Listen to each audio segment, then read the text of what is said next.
Finalement, avoir un impact positif, c'est aussi être heureux, joyeux peut-être, et pouvoir le transmettre à son entourage. En créant Cosme, j'ai toujours voulu créer un collectif qui est sain et avec des gens bien. Que quand tu vis quelque chose aussi grave, je parle pour moi et plein d'autres choses qui mettent la vie d'une personne à rude épreuve, t'as tous les droits en fait. Salut les chefs, je suis Sophie Plumer et je vous souhaite la bienvenue dans cette 3e saison du podcast sur le thème de l'impact. Depuis le mois de mars, je pars à la rencontre d'hommes et de femmes qui font bouger les lignes, chaque jour à leur échelle, souvent avec douceur, toujours avec profondeur. Sans tabou, nous parlons de leurs projets, de leurs rêves, de leur rôle de chef, de leurs doutes aussi bien sûr et de la manière de les dépasser. Tel un mantra, chaque épisode démarre avec la même question. Ça veut dire quoi pour toi avoir un impact positif sur le monde ? Les extraits que vous avez entendus sont issus de ma conversation avec Pauline Tréquesser. J'avais à cœur de recevoir Pauline sur Chef pour parler d'impact, parce qu'elle est pour moi l'exemple même de l'expression « avoir de l'impact à son échelle ». Pauline, c'est la femme qui mène plusieurs projets en parallèle, seule ou à plusieurs, mais à chaque fois, elle fait bouger les lignes, même dans les périodes difficiles. Pauline, en 3 dates clés, c'est mai 2021, elle annonce publiquement qu'elle a un cancer du sein et elle a documenté son cancer chaque semaine sur Instagram pendant 2 ans. Octobre 2022, Pauline lance Puissance Care, un podcast pour lever les tabous sur la santé mentale et physique des entrepreneurs. Juin 2023, Cosme, l'entreprise qu'elle a créée 5 ans plus tôt, devient une coopérative dont chaque membre est associé à part égale. Vous l'avez compris, Pauline est une incontournable entrepreneuse à impact positif. Ensemble, nous avons surtout parlé de sa posture de chef dans tout ce qu'elle entreprend, comment elle voit son rôle et l'impact de ses actions. Je vous souhaite une bonne écoute de ma conversation avec Pauline Tréquesser et je vous retrouve en fin d'épisode pour le débrief. Salut Pauline. Hello Sophie. Bienvenue sur Chef. Merci beaucoup. On est ensemble au Lab Océan, à la Trinité, pour parler d'impact positif. Tout à fait. Pauline, tu es la cofondatrice et la pilote du collectif Cosme, qui est un collectif de freelance spécialisé dans la communication, le web et l'événementiel. Vous êtes basé à Bordeaux. Vous avez fêté vos 5 ans et vous vous êtes transformé en coopérative là très récemment. Tout à fait.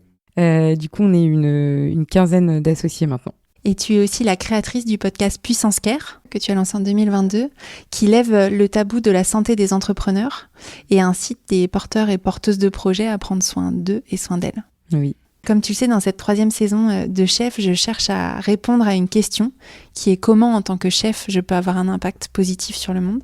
Donc ma première question est une question rituelle. Ça veut dire quoi pour toi, avoir un impact positif sur le monde ? C'est une belle question et que je trouve hyper pertinente. Alors, d'une manière générale, je pense qu'on peut tous et toutes avoir de l'impact, quoi qu'on fasse dans notre vie, qui qu'on soit. Pour moi, on a tous la possibilité d'avoir un impact. Pour répondre vraiment un petit peu plus à ta question, c'est comment est-ce que moi je vois les choses, plus particulièrement. Je dirais que l'impact peut être un impact environnemental, l'impact peut être un impact social ou sociétal. On peut le prendre de plein de manières différentes et de diverses entrées différentes. Ce que je crois, c'est que quand on pilote une équipe, qu'on gère une équipe, on a l'obligation de prendre ce paramètre en compte à tous les niveaux pour moi. Et donc aujourd'hui, moi, avoir de l'impact à mon niveau, c'est l'avoir en tant que femme, en tant que Pauline, tous les jours au quotidien, dans ma vie quotidienne. Et c'est l'avoir également avec l'équipe Cosme notamment, et tous les gens qui gravitent autour de cet écosystème-là, toutes les parties prenantes. Ça passe par faire attention en effet à notre impact environnemental. Alors, franchement, on peut avoir une liste, une checklist. Il y a d'ailleurs des labels qui sont hyper reconnus là-dessus, comme je pense par exemple à des labels RSE, B Corp, etc. Enfin, là, je trouve ça génial que ça se démocratise. Et on peut avoir un impact social également et sociétal dans la manière dont on arrive à être inclusif, inclure des personnes dans un projet. Et à côté de ça, ça peut pousser jusqu'à la manière dont on manage les gens, la manière dont on se comporte au quotidien avec les gens.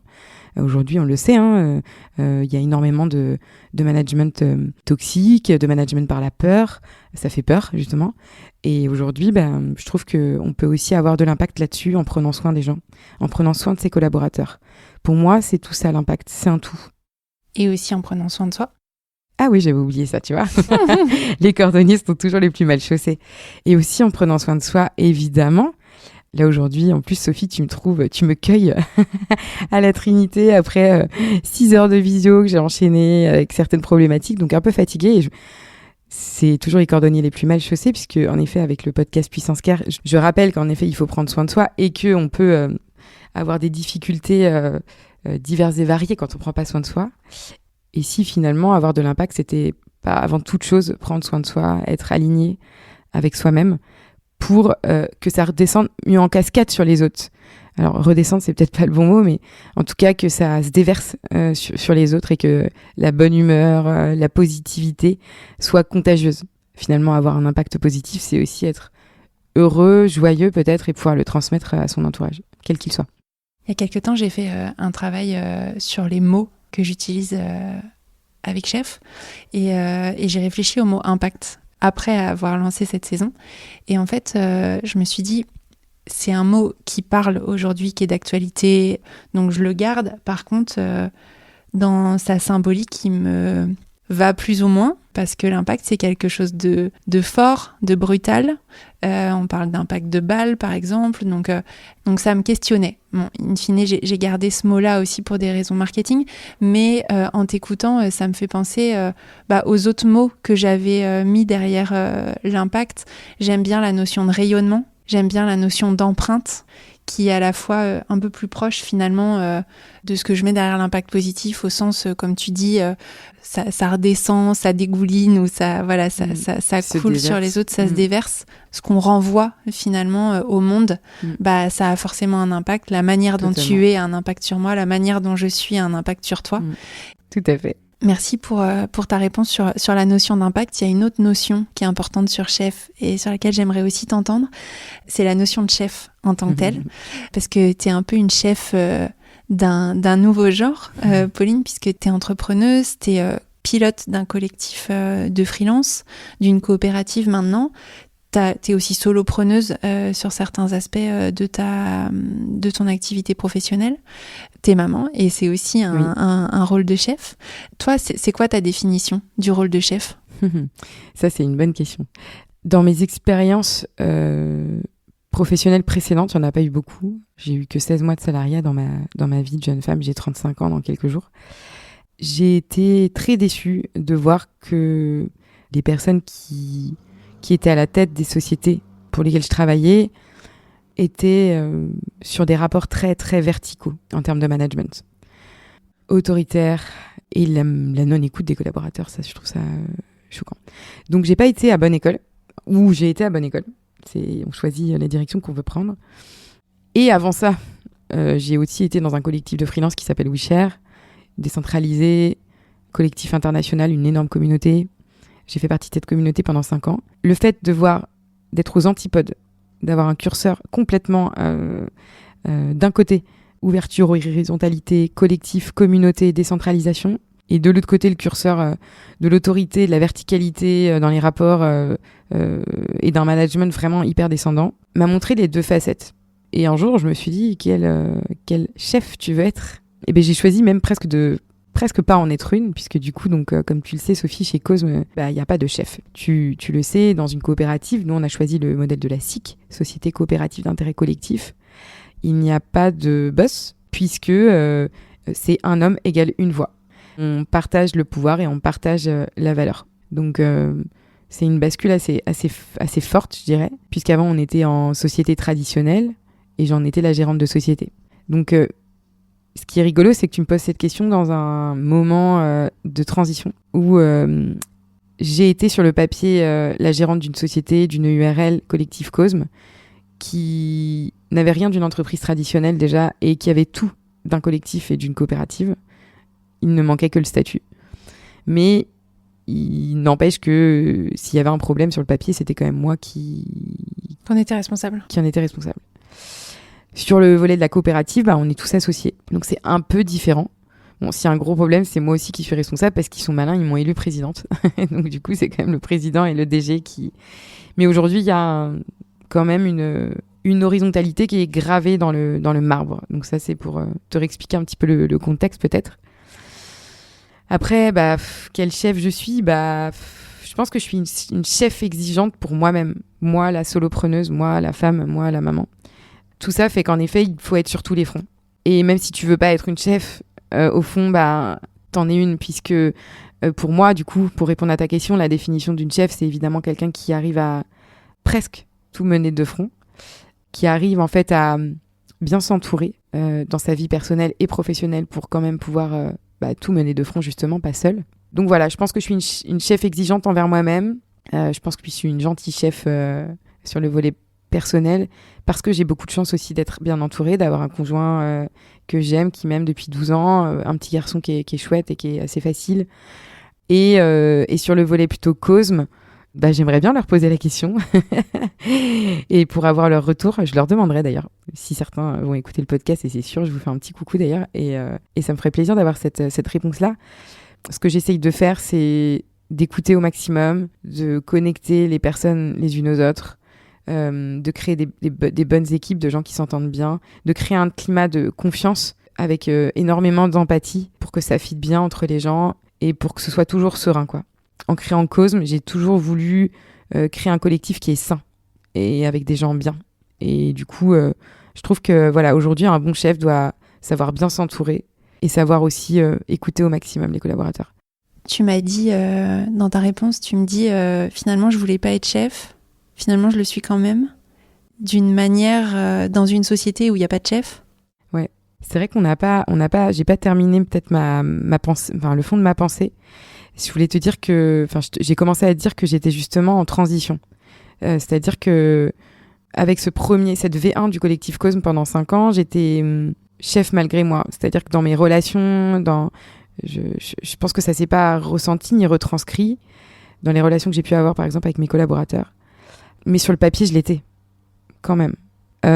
Sur cette V2 de la COP, et du coup, c'est là où je te parle d'une transition, c'est que j'ai un changement de posture. Puisqu'on est tous associés, du coup.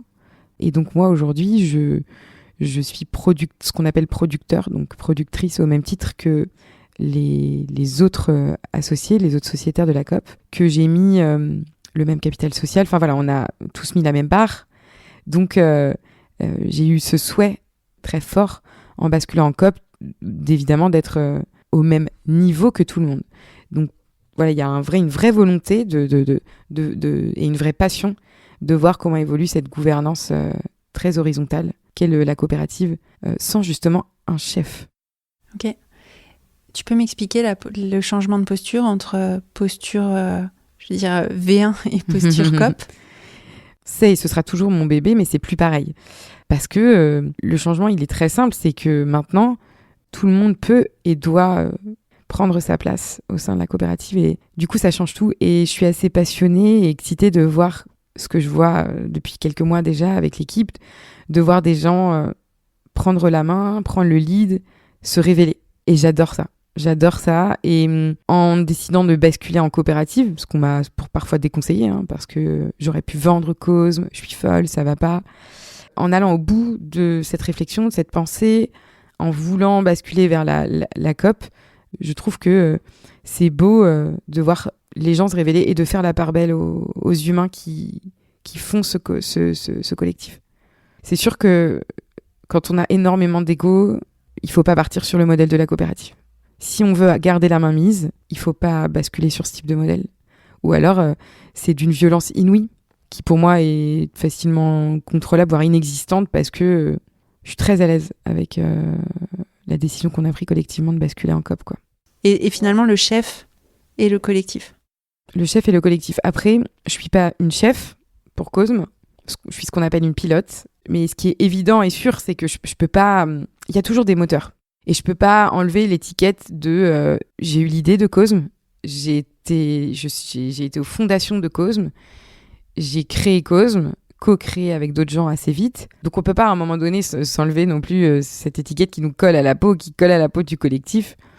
Et puis souvent ça fait rire l'équipe de dire t'es la porte-parole en fait. Et est-ce que porte-parole c'est être une chef? Je sais pas. En tout cas c'est, je crois, avoir la capacité à faire rayonner, évangéliser, démocratiser un modèle, un concept, puisque Sophie a 5-6 ans, quand je commençais à parler du collectif, de freelance et du collectif et du freelancing même tout court. Personne n'en parlait, personne ne savait ce que c'était. Donc on a eu vraiment ce rôle-là aussi avec Cosme. Et il y a ce côté un peu précurseur, un peu initiateur, pionnier aussi, voilà, qui fait que on a développé une marque forte et qui fait aussi que t'es un peu estampillé, quoi.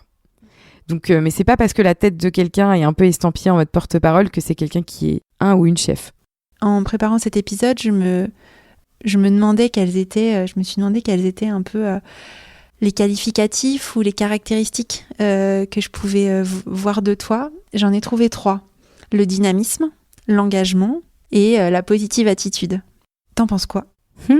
Ça me plaît, c'est toujours agréable d'avoir des petits mots doux comme ça, gratos, juste avant de partir en week-end. Ça fait du bien. Ça me plaît bien. C'est très sympa. Je pense que oui, l'engagement, évidemment, sur les 2 sujets que je porte, à savoir le collectif de freelance, ce nouveau paradigme qui est en marche, ces nouveaux modes de travail plus alternatifs. Voilà, c'est sûr que c'est un combat d'aller dans cette direction. Et puis aussi d'essayer d'évangéliser les sujets autour de la santé physique et mentale des entrepreneurs, c'est un autre combat. Donc je dirais que non, l'engagement, ça me définit bien, engagé pour les autres, souvent, ce qui est assez fatigant, mais ce qui est hyper kiffant. Pourquoi c'est kiffant ? C'est kiffant de s'engager pour les autres, de voir que ce qu'on fait, en effet, ça a de l'impact, de voir que ce qu'on fait, c'est engageant pour les autres. Je veux dire, c'est quand même hyper kiffant de voir que, par exemple, tu peux embarquer comme ça une quinzaine de personnes pendant 5 ans dans une aventure qui ne s'arrête pas, alors qu'ils n'ont aucune raison d'y être ou d'y rester. Je me dis, c'est assez fort. Ça, c'est engager, c'est fédérer, c'est fidéliser les gens autour d'un projet. Donc, ce qui est fatigant là-dedans, par contre, à contrario, c'est que il y a toujours besoin de donner ce nouveau cap, cette nouvelle vision, ces nouveaux projets, ces nouvelles idées. Alors, j'en ai beaucoup, du coup, c'est cool. Ça s'arrête jamais, mais voilà, c'est toujours avoir un temps d'avance. C'est un peu notre slogan, d'ailleurs, chez Cosme. C'est le futur du travail, c'est ça, c'est d'avoir aussi un temps d'avance sur les autres. Et je crois qu'on l'a avec Cosme. Est-ce que tu dirais que l'engagement et l'impact sont 2 notions liées ? Oui, tout à fait, oui, bien sûr. Comment c'est lié, selon toi ? Je pense que si tu veux avoir de l'impact, il faut être engagé soi-même et engager d'autres gens. Tu peux pas y aller tout seul. Enfin, moi, je crois pas beaucoup aux gens qui développent des trucs seuls dans leur coin, qui partagent jamais leurs idées, leurs points de vue. J'y crois pas. Je crois au collectif, mais pur et dur. Alors, je radote avec mon histoire de collectif, ça fait 5 ans. Mais en réalité, pour moi, seul, on fait rien, quoi. Et on le voit. Le collectif Cosme est puissant. Ça fait 5 années. On n'a plus besoin de faire nos preuves. C'est acté. Les gens doivent se retrouver, se regrouper. Et ça, pour moi, c'est avoir de l'impact. Et pour ça, si t'es pas un minimum engagé, ça fonctionne pas. Par là, j'entends d'avoir aussi une mission assez claire. J'entends aussi par là d'embarquer les bonnes personnes et puis d'être aligné avec les valeurs. Enfin, je sais pas si je suis très claire, mais en tout cas, c'est intimement lié, bien sûr. Si je continue à creuser sur la notion de collectif, un peu, l'immense majorité de ton temps est dédié à Cosme. Tu as aussi Puissance Care, sur lequel, pour le coup, tu avances seul. Ça change quoi de travailler seul et en collectif ? Ou en collectif puis seul ? C'est une bonne question. Ça fait du bien. Ça fait du bien de compter sur soi, uniquement sur soi aussi. Ça m'a vachement challengée. Parce qu'en effet, j'ai mis corps et âme toute mon énergie dans le collectif Cosme, mais toujours, depuis des années. Et de voir que je suis aussi capable de mener un projet seul, sans être entourée pour le coup. De voir que j'arrive encore à avoir des idées, à piloter un projet complètement seul de A à Z. C'est très gratifiant. Et donc, je suis contente d'avoir ce projet à côté, ce side project, qui me tient en plus à cœur sur le sujet. Voilà, et donc non, franchement, c'est hyper cool, c'est hyper agréable. Bon, par contre, ça prend beaucoup de temps, tu le sais, puisque tu es en train de m'enregistrer, donc, mais c'est beaucoup de plaisir. En parlant d'impact, justement, c'est quoi l'impact que tu as envie d'avoir avec ce podcast ? Donc, je suis tombée malade pendant 2 ans, donc j'ai eu un cancer du sein à 32 ans. Enfin voilà, j'ai eu plusieurs choses dans ma vie, là, dernièrement, qui perso et pro, qui m'ont fait me questionner sur, en effet, la santé des entrepreneurs, solopreneurs, freelance. Je cherche en effet à lever les tabous là-dessus, puisque un entrepreneur doit être sur tous les fronts.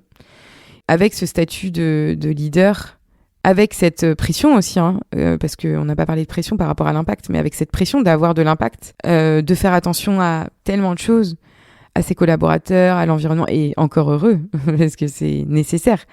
Mais l'entrepreneur est de plus en plus seul face à ses problèmes et ses problématiques, qu'il ne peut malheureusement pas souvent partager avec son entourage familial, amical, puisqu'il est mis souvent sur un piédestal. Et du coup, il renvoie cette image-là un peu de super-héros qui gère tout sur tous les fronts.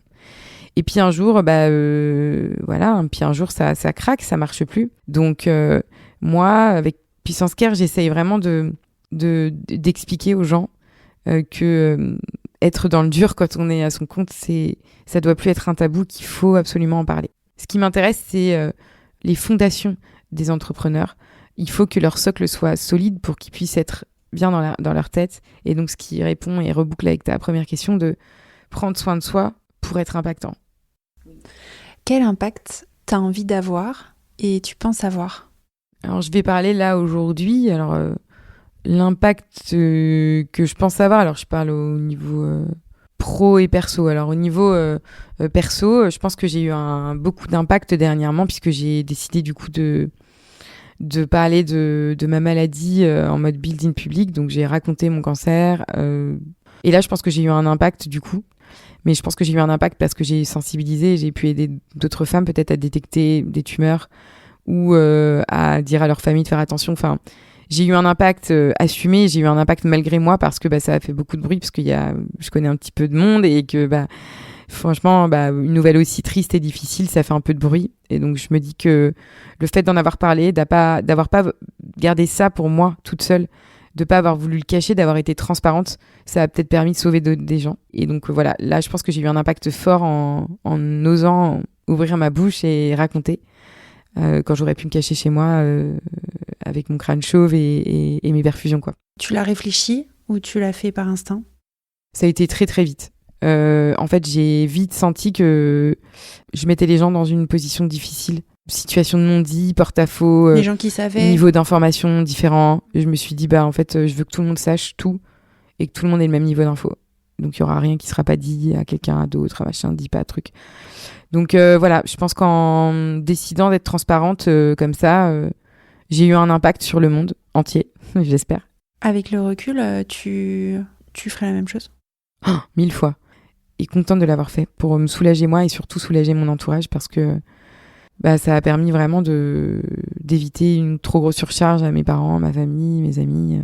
Je pense encore une fois à celles et ceux qui nous écoutent et qui peuvent avoir peur de partager des nouvelles comme ça. Donc là, en l'occurrence, c'était une maladie, mais ça peut être d'autres choses qu'on vit dans la vie personnelle qui sont pas évidents.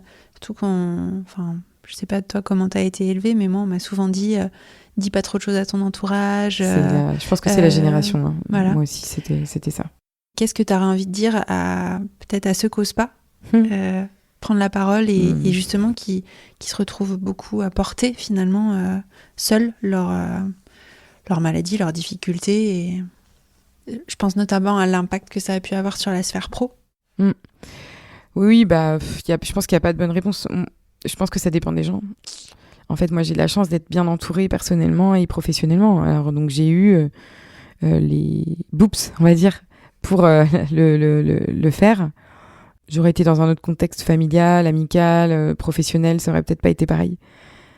Après, j'ai pris moi des gros risques en le disant, parce que quand on est entrepreneur à son compte, on a le risque de perdre tous ses clients, de perdre tous ses collaborateurs. À quoi bon rester si elle est malade, en fait. Et bon, voilà, j'ai eu cette chance-là d'avoir les gens encore avec moi et autour de moi après tout ça. Après, en tout cas, l'annonce. C'est pas le cas de tout le monde. Il faut pas non plus avoir des œillères sur ce qui se passe dans le vrai monde. Je suis un cas particulier, j'ai de la chance. Et je pense qu'aujourd'hui, le rôle des entreprises, c'est de mettre un cadre sain pour permettre aux collaborateurs de pouvoir diffuser ce genre de message. De laisser le choix aussi, à la personne de pouvoir en parler ou pas. Et si elle souhaite en parler, voilà, que tout le centre du monde ne tourne pas autour d'elle non plus. C'est dit. Et qu'après, en fait, ce soit pas tous les jours. Alors, enfin, on a envie, quand on est malade, quand ce genre de choses arrivent, de faire comme si de rien n'était. Il faut trouver, c'est une posture millimétrée, je dirais, de se dire que c'est compliqué. Hein. Il faut ni être trop, ni être assez, enfin pas assez. Le curseur est difficile à trouver. Il n'y a pas de bonne ou de mauvaise solution. Pour des gens qui sont très timides, qui n'ont pas envie d'étaler leur vie, je comprends que ce soit difficile. Pour ceux qui sont pas bien entourés, je comprends que ce soit difficile. Donc voilà, je pense qu'il n'y a pas du tout de réponse universelle à ça. C'est vraiment très instinctif et ça dépend des gens et de leur personnalité et de leur contexte de vie. Un épisode qui est sorti il n'y a pas très longtemps sur Chef sur le sujet de la fausse couche. Ça fait partie des moments difficiles et donc on parle pas mal avec mon invitée qui s'appelle Christine Crotter de la manière de gérer ça dans le monde professionnel. On parle de savoir identifier son besoin et de savoir exprimer son besoin et d'accepter que ce besoin il peut changer. Et donc l'environnement professionnel doit s'adapter à ça. Moi j'ai même envie de dire presque de manière hyper rebelle que quand tu vis quelque chose aussi grave, je parle pour moi et plein d'autres choses qui mettent la vie d'une personne à rude épreuve, t'as tous les droits en fait.